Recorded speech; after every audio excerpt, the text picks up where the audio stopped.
भाजपचे विनोद तावडे यांनी 15 कोटी रुपये वाटले। बहुजन विकास आघाडीचे अध्यक्ष हितेंद्र ठाकूर यांचा आरोप।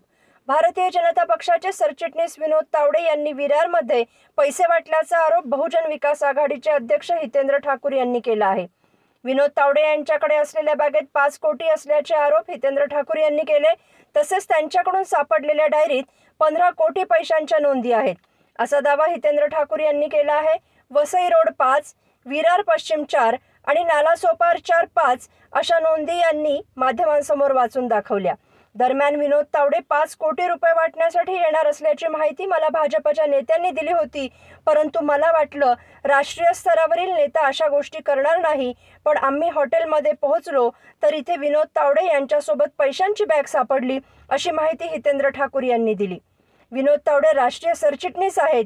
इतक्या मोठ्या नेत्याला लाज शरम काही नाही।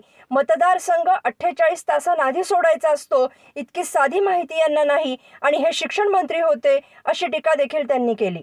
तसेच आमच्या माणसांनी घेराव घालताच विनोद तावडेंनी मला 25 फोन केले, माफ करा, माझं चुकलं, जाऊ द्या अशी मागणी त्यांनी केली। या प्रकरणात नियमानुसार कारवाई करावी अशी मागणी हितेंद्र ठाकूर यांनी केली आहे। मात्र संबंधित पैसे वाटपाचे आरोप विनोद तावडे यांनी फेटाळले। Let's go!